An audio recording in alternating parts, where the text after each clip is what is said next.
Good evening. Hello. How are you? My name is Martha Davis Alexander. I am the host of Through the Looking Glass with Martha. And tonight we are going to be talking about getting stuck in the holidays. And when I say getting stuck, I mean emotionally getting triggered or emotionally having to deal with something that you're not prepared for.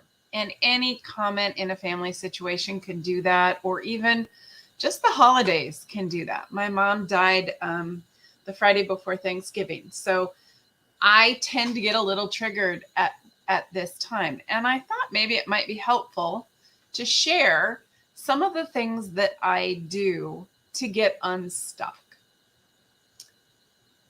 So the first thing, here's I want to preface all of this. When you get stuck, right? Sorry, I just got a hot flash. When you get stuck in something or when you get triggered, it's about a lot of times fear or a prior mindset. And what fear just makes you do some silly things sometimes. How you get out of it is all about getting from your head where fear exists, right? This is where the gremlin talks. This is where our self-saboteur talks. This is where all the kooky things happen, is all in our head. When we think about stuff, when we spin about stuff, when we stay stuck in our story, when we stay stuck in somebody else's story. It all happens in your head.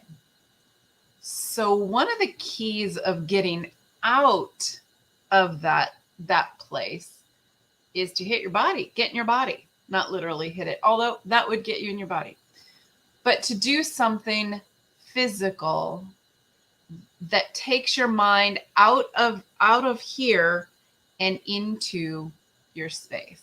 So I'm going to take just a few minutes. If you're driving, you can listen, but don't do this.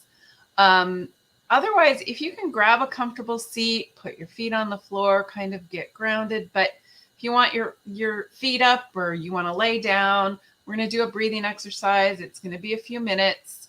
And this is something that you can in the middle of something excuse yourself and say, you know what, I need to use the restroom. I'll be right back. Or I need a bio break. Or you know what, I need to go catch a breath of fresh air. All right. And then you can take a few minutes and do this. All right. So I'm going to show you I'm going to talk you through it, and I'm going to show you kind of how deep the breath goes, because breathing is the best thing to bring those emotions down and get to that place of calm, where you can kind of have some clarity and handle more than you might otherwise. All right. So you're going to close your eyes, and you're going to breathe in really deeply. And when I say breathe deeply, I mean you're increasing your stomach, you're taking in as much air as your chest and your diaphragm can take in. All right. You're going to exhale harshly. All right. You're going to make noise. Awesome. So go ahead and close your eyes, get comfortable, relax. We're going to let your shoulders relax. We're going to let your arms relax, kind of wiggle your fingers, see is there anything that's got stress? Make sure that you've let your shoulders relax and go down, kind of wiggle your hips. See, is there any tension there? Are you holding tension in your legs, in your hips, in your knees, right? Wiggle your toes, so that you know where they are and you know how they're feeling, right? So just go ahead and make sure that your body is in a state of relaxation, and whatever you can let go, let go. We're going to take our first really deep breath, and I want you to imagine a beautiful positive light, and it can be any color you want it to be. And that light is going to come in, and it's going to go down all the way to your toes. And your toes are going to start tingling with that brilliant light. And as you're starting to fill your toes and your feet up, you're going to exhale out all the negative stuff from today, from this week, from your thoughts. You're going to exhale all of that out, and it comes out gray and gunky, and you're just going to imagine all that stuff leaving. And ask that it be transformed into positive energy. And then you're going to take another really deep breath, again, envisioning that beautiful breath and that energy coming in, and it starts to fill up your legs. You can feel it tingling in your knees, starts to fill up your thighs, to your hips. You're going to exhale all negative stuff out. Just let it all go. Let it all go. Let it release from your body. Don't store it.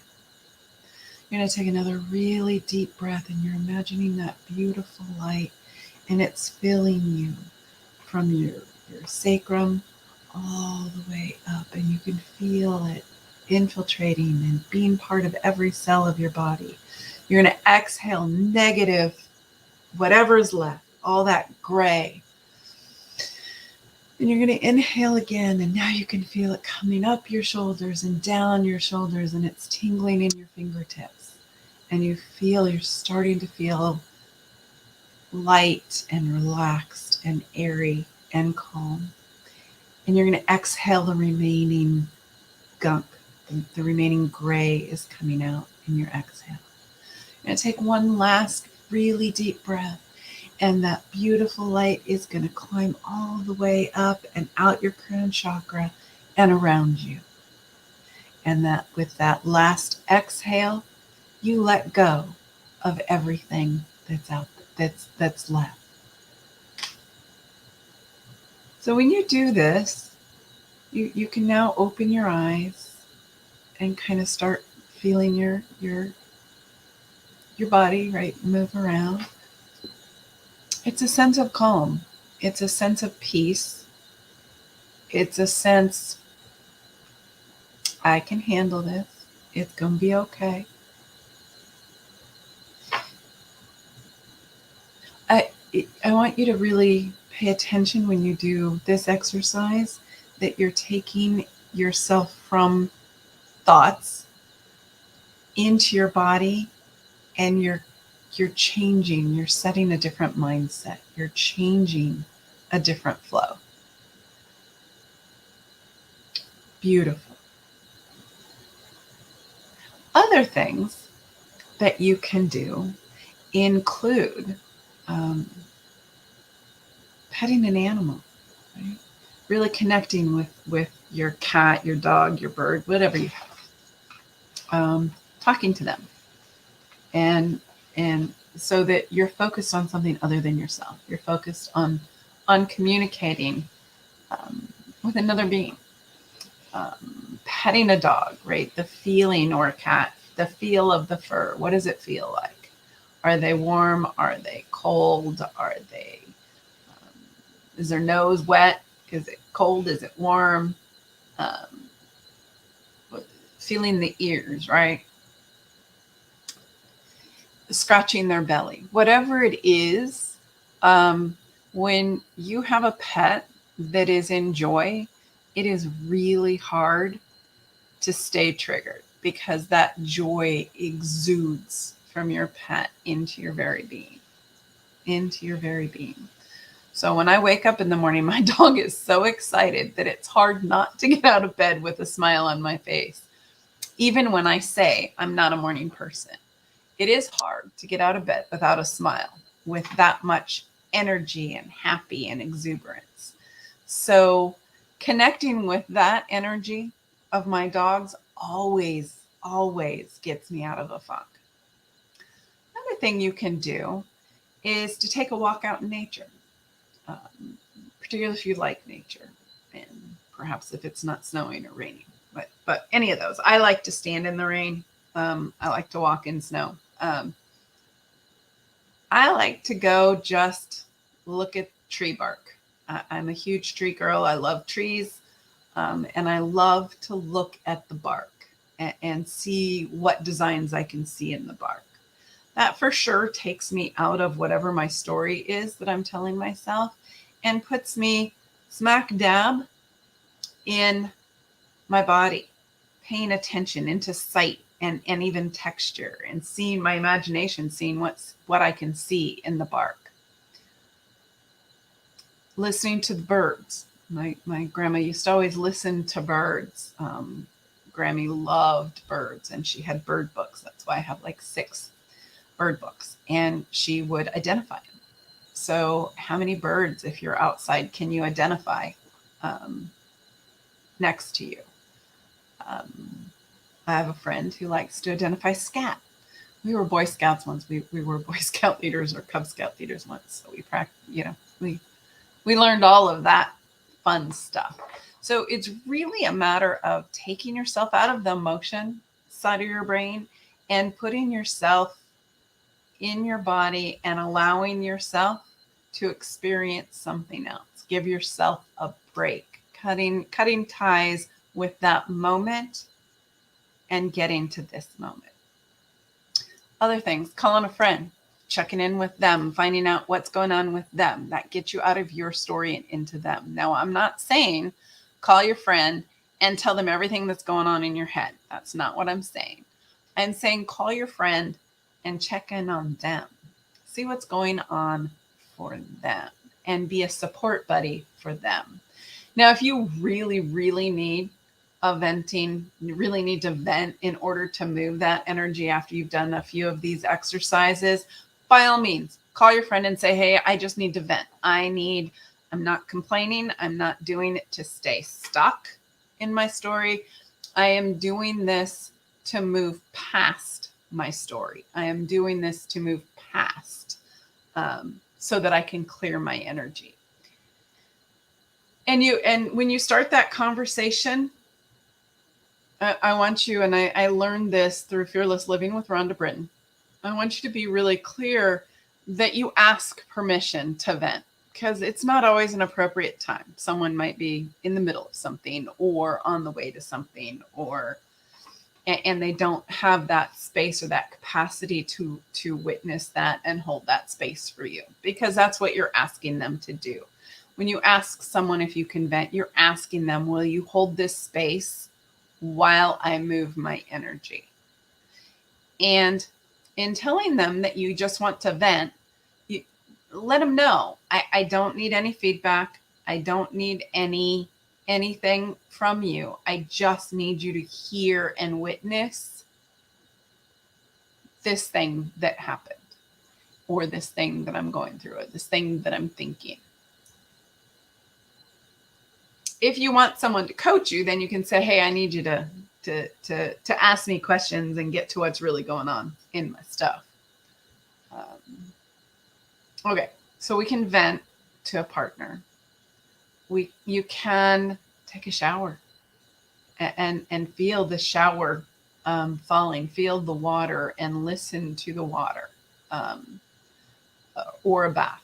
Either of those. Water is a very conductive element. It helps to take you out of your head and into your body space so that you can let go. Water is phenomenal. But what happens? So now this is tied to the holidays, right? Getting unstuck for the holidays. How does taking a bath or a shower help me in the middle of Thanksgiving dinner? It doesn't. But here's what can. If you get triggered, hopefully you have a glass of water. And if make sure you do have water or something at the table, right? Not wine, not alcohol. That does not help you. I'm not saying don't drink it. I'm just saying for this exercise, that wouldn't be overly helpful for you.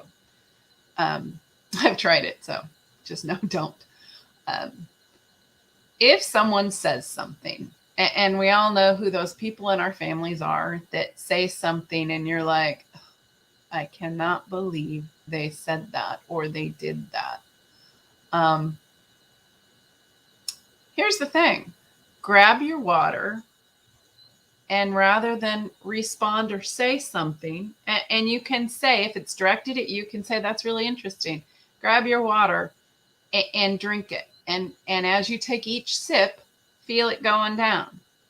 The water's cold, right? Pay attention to how it feels to drink water. It may sound really silly, but try it. When you are drinking something and you pay attention, it can be hot tea, it can be anything, coffee, whatever. As you're drinking it, you're paying attention to the sensation down your throat and see how far you can track it. I can't get very far, but I always try. And take another sip, right? What does it feel like? What does it taste like? Now, here's what I'll tell you. Water tastes differently depending upon where you are. I learned that from my son when he was very young. I really didn't pay much attention, and he knows where water is good. That kid, I'm telling you, he'll say, I will never go there again without bottled water or without my own supply of water or whatever. It is something that he knows. So if you have that, just make sure you have something you can drink, and feel it, taste it. What does it taste like? Does it have an odd taste? Is it cold? Is it hot? Is it warm? Does it tickle? Does it quench your thirst? All of those things. And as you're thinking, because you're focusing on a bodily sensation, as you're thinking that, you're like, oh, yeah, I'm good, right? Then you can get back to whatever the conversation is. You can ignore it. You can say, that was interesting. I disagree with you, or I don't share that opinion, and let's move on. I'm going to give you at the end of the show, I'm going to give you some other, I'm going to brainstorm some other ways to get out of conversations or to get out of things, because, we all need to do that during our shows or during our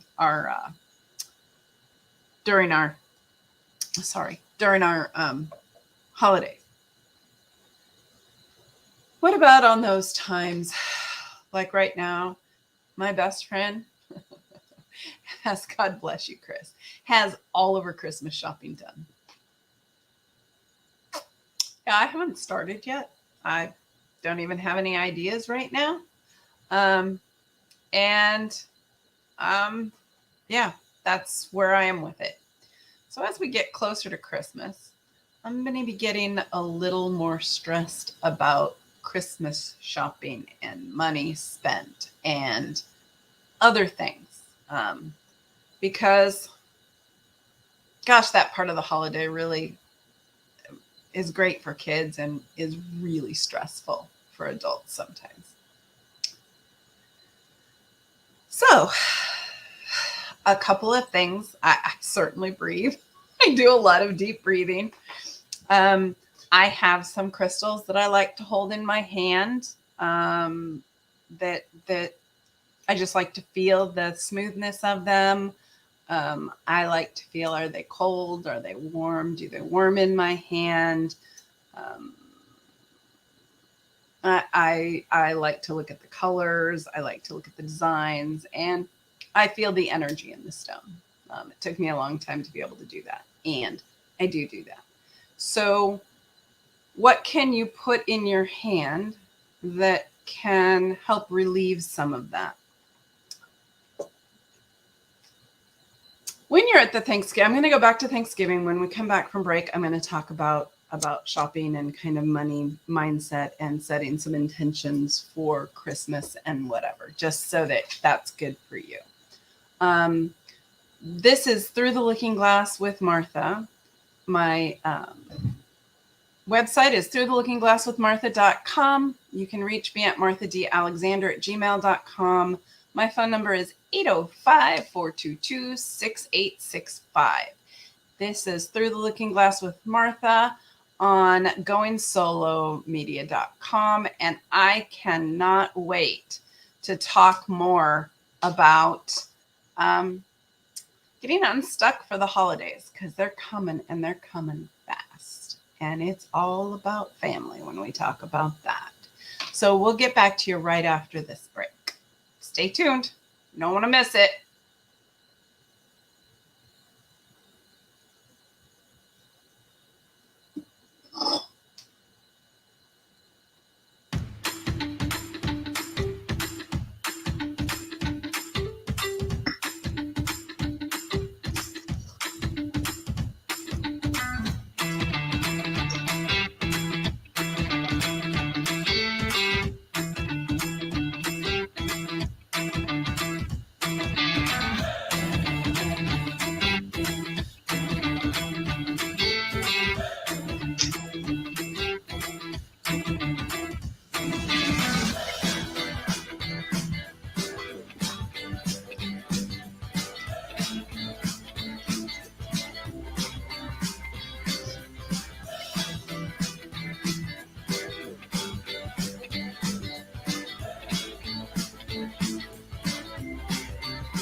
Hi guys, welcome back. This is Martha Davis Alexander. I'm a recovering attorney and a certified fearless living coach. I host this Through the Looking Glass with Martha. You can reach me at throughthelookingglasswithmartha.com or marthadalexander@gmail.com, 805-422-6865. We are talking about getting unstuck for the holidays, or if you're unstuck, how to get unstuck during the holidays. So there are a couple of things that I want to talk about, and I'm going to give you a few other tips at the end for more ways to kind of get out if you have a little bit of time, more ways for you to get unstuck and out of your head and into forward movement.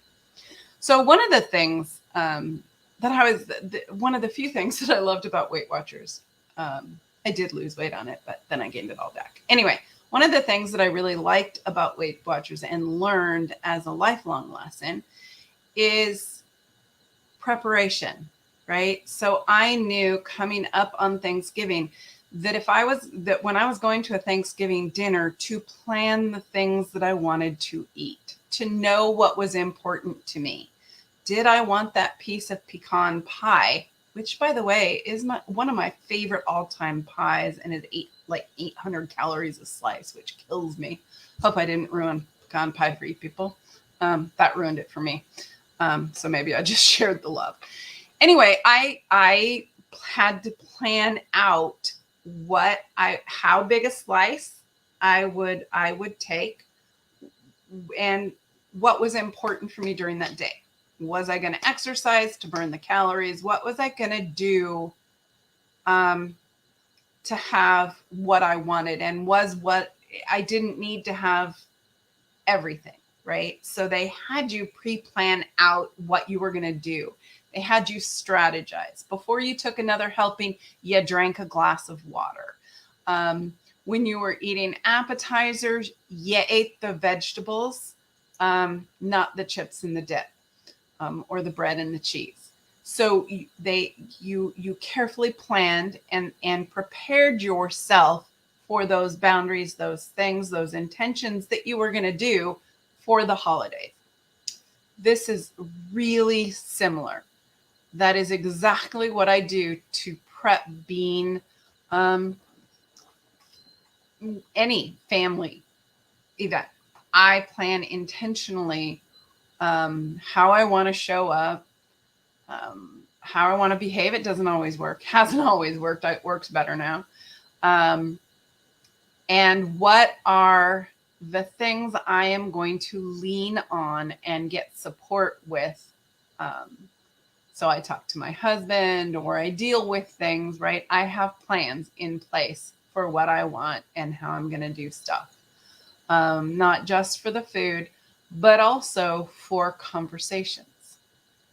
So I have a brother who is diametrically opposed to, we have diametrically opposite opinions politically, morally, everything are diametrically opposed. And my answer to that is, it's just not a discussion I'm going to have. I know his opinions. He knows mine. The last time we talked about it, I got a little really angry about it and very upset, and it lasted for a while. And in truth, I love each of my family members. It doesn't matter what their opinions are, whether I agree with them or not, or whether they agree with me. I love them, and that's okay. So I just know what I'm not going to discuss and what I'm not going to engage in. So if that conversation were to come up, I would say, I think that for me, that is not a discussion I choose to discuss today. Maybe another time, not today. This is supposed to be joyful and family gathering, and that will not be a joyful thing for me. Yeah, go talk to your brother. Go talk to the other brother. Or whatever it is. So that's one way. I am not going to choose to discuss that. I really had an intention that this would be a joyous, happy day, and that subject is not something I want to deal with today. If you can't say that, I know there are a lot of parents who are like, when are you getting married, or when are you having kids? The answer to that is, wow, that's a really good question. I will absolutely let you know when I figure that out myself. And then say, you know what, excuse me for a second. I promised I'd help in the kitchen, or I promised, I need to take a bio break, or I need to take the dog for a walk, or I need to get I need to check in with so-and-so for just a second. I'll catch you in a minute. When you go do something else, right, make sure that you're practicing getting in your body so that you don't get stuck. Oh my gosh, that was horrible. She blah, blah, blah, blah, blah, blah, blah, blah, blah, right? We can all see those wheels start. You all know what those wheels are for yourself. You can see those starting. So how do you get out of that place? So you can go to the bathroom and breathe and do a quick breathing exercise. You can you can splash water on your face. For me, because I wear makeup, I would probably get a washcloth or something and just splash water on the back of my neck and feel that. You can look up Brad, and we've had it up here before, Brad, who does tapping on YouTube, and he can take you through the tapping, and that would help. You can walk outside, do any of those things, and come back. Do not stay stuck in what was said to you or the intent, or make up anything about that. Just let it be. That really is how you get unstuck for the holidays. You do not take anything personally. You do not allow it to even penetrate. You keep yourself as much as possible out of your head and your story. And that is it sounds easier than it is, and I know that. And years of experience being a child of divorce. My parents were divorced when I was 7. So I totally understand that there are triggers and that it can be more challenging than you want. If you're in a cold state, one of my favorite things to do was to go out in the snow, grab a snowball and throw it, right? Throw a couple, see what you can hit. That was one of my favorite things to do. If you are, take a walk, talk to somebody else, laugh, put on your headset. This is one of my all-time favorites, right? Put on music. You can go to the bathroom. You can go to a bedroom for this. You can do it in front of everyone, whatever whatever floats your boat.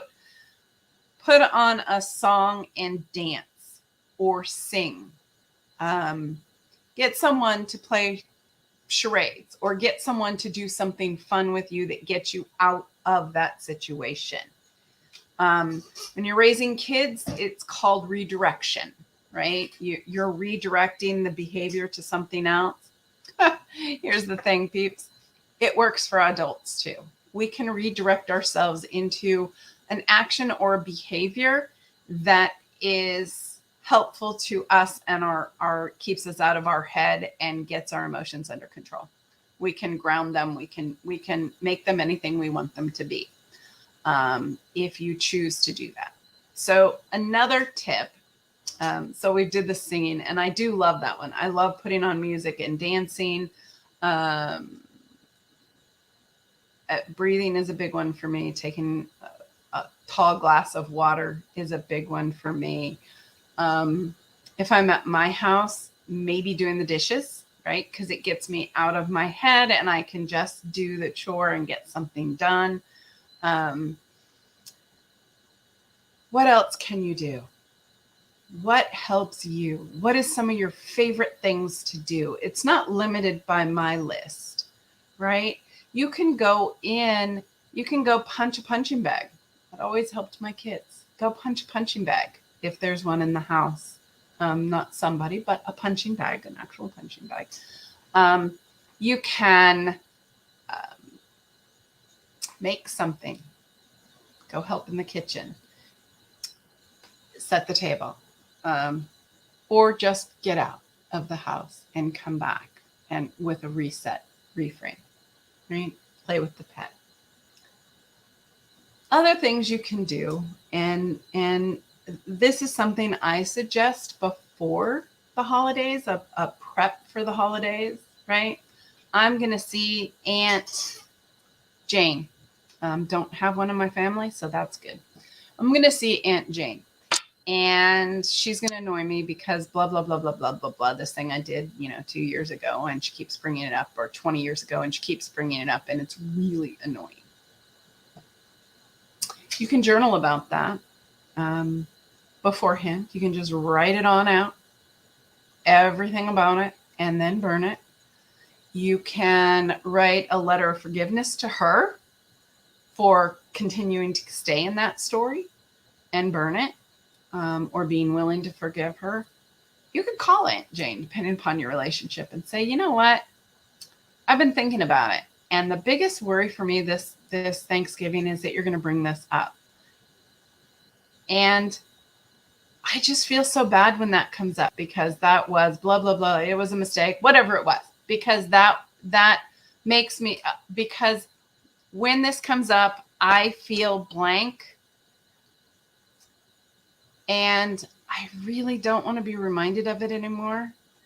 So could you do me a favor and maybe not bring it up again? I'd so appreciate that. Thank you so very much. And actually handle that, right? Because sometimes it's just a matter of communication. Matter just calling and saying, can you not do that, please? Remember your nonviolent communication words, right? I felt or feel blank when blank happens. Would you be willing to help me? I would like blank. Would you be willing to help me by doing blank, right? So now money. Set an intention. Set a budget. What are you going to spend? What do you want to get? What are the best ideas? And set reasonable Sometimes kids have unreasonable expectation for what's going to be. I know I have certainly done that to my kids. They have unreasonable expectations as to what's possible. And my intent is to let them know this is not going to be a huge Christmas this year. It just isn't. And that's okay. There's nothing wrong with that. We will still have a phenomenal time. We will still have a great thing. And I'm not going to be stuck. I am not going to keep myself stuck, worried about what I'm going to do for them. I'm going to talk to them about it, and I'll get some ideas from them, and then I'm going to do what's within my budget and have fun doing it. I actually thought this year about doing you can only do handmade gifts this year. Then I decided I don't have time to make anything, so it's going to have to be shopping, probably online shopping.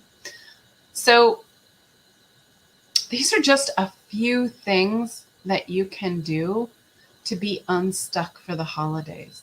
There's a stuck money-wise. Do not rack up a ton of debt for a holiday. This is a really hard time of year for me. I have a son whose birthday is mid-Christmas, and then we have Christmas, and then my next son is 2 weeks later, and then my daughter is 2 weeks after that with her birthday. So I have all the birthdays and Christmas all in like a 6-week period of time. So it's a little more money than normal. And we've really decided this year to have the intention not to stress about it and not to go into debt for Christmas. That everyone will be fine. It's all good. We all have everything we need to have, and everything else is extra. So those are a few. Gosh, I wish this was a live audience and y'all could ask questions, but it's not. So I'm going to leave you with a couple words, and that's the holidays are time for joy, being with family, fun, and really having quality time. When in a dysfunctional family, that doesn't quite work.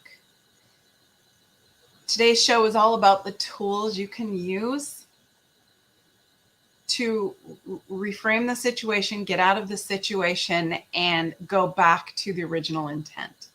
It's all about getting out of one snag and getting to be able to reset your mind to go back. I hope these serve you well. I would love for you to email me at marthadalexander@gmail.com with any questions, or with anything that came up that you want to share with me, and I will talk about it on the show. Emails that you guys send me that are watch the radio show, have a question, I will absolutely put on this radio show. I will absolutely say your name, and unless you don't want me to, and we will talk about what you want to talk about. I would love to do that. You can reach me at 805-422-6865, or again, marthadalexander@gmail.com. And it's through the looking glass with martha.com. And I do have resources there, and I will be adding more. My intent at some point is to add an MP3 of that breathing exercise on there as well. Hopefully I'll do it before Thanksgiving, but don't hold me to that. This is Through the Looking Glass with Martha on Going Solo Network. And every Thursday at this time, I am on talking about family-related shows or family-related issues, topics. For me, mine stem from being the child of parents who got divorced and some of the long-term impacts, and I do talk about those. So be sure to check it out and tell your friends, and come back and join us next week. And please email me. I really like hearing from you when you guys do that. It really makes my day. Thank you so much, and I wish you guys a joyful and happy week. Blessings to y'all.